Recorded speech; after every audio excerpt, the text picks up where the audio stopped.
Moi, président, mon premier décret consistera à augmenter significativement les salaires dus à la conjoncture actuelle, mais aussi les années passées où rien n'a été fait par mes prédécesseurs. Mes chers compatriotes, dans un premier temps, je m'intéresserai d'abord aux jeunes. Quand je dis jeunes, je dirais entre 16 et 30 ans. Voir un peu quelles sont leurs envies pour la France. Je pense que je lancerai un grand interview sur 2 questions. J'essaierai de voir un peu quelles sont les envies des jeunes, qu'est-ce qui se retrouve. Si j'étais président, j'aimerais faire baisser le prix d'essence parce que faire augmenter le salaire de la citoyenne mais que le prix du gasoil monte à 2,10 €, c'est la même chose. Mettre des poubelles un peu partout parce que je trouve qu'il n'y en a pas assez en France. Donc les gens ils mettent ça un peu n'importe où. Moi, président, je m'attaque à une chose et vraiment très très important, c'est d'avoir une justice sociale digne de ce nom. Donc je suis pour les centres de rééducation sociale pour toutes les personnes. Et quand je dis un centre de rééducation sociale, c'est un HLM qu'on vient de détruire, je le garde, je le rénove et tous les escrocs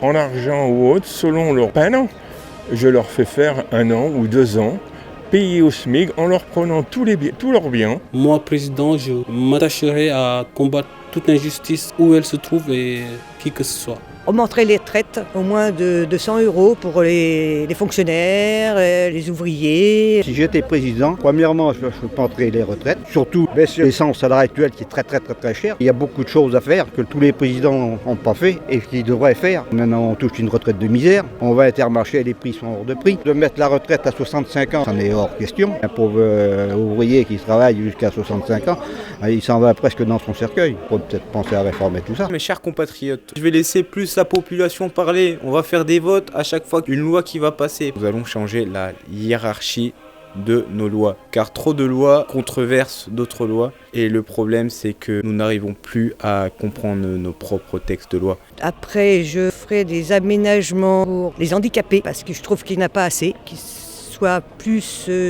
considérés, certains. Si j'étais président de la République, eh bien j'opterais pour une Europe encore plus verte et plus solidaire.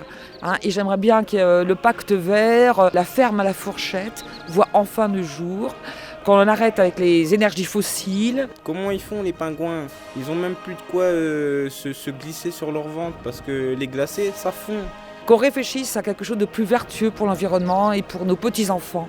Il faut retourner plus au bio, plus au local. Ça ne prenne pas des camions pour venir en France. Deuxième mesure, c'est sérieux mais ça peut paraître pas sérieux, dans le sens où je mettrai 3 jours d'affilée de fête nationale, que les gens relâchent et pensent un peu à autre chose que la vie de tous les jours. Moi, président, je m'occuperai de réformer le système éducatif. L'école est encore beaucoup trop théorique. Il s'agira de mettre de la pratique dans l'ensemble des matières, mais aussi d'écouter le souhait et les désirs des étudiants pour les guider vers les enjeux futurs. Après, il y a l'éducation, évidemment. Une éducation propre, dans le sens il ne peut pas y avoir d'avantages pour certains et des désavantages pour d'autres. Il faut que ça soit uniforme pour tous. Je vais donner des subventions à tous les sports pour pouvoir attirer des jeunes, pour que nos jeunes puissent s'entraîner dans des bonnes conditions et dans des bons sports. Votez pour moi les gars.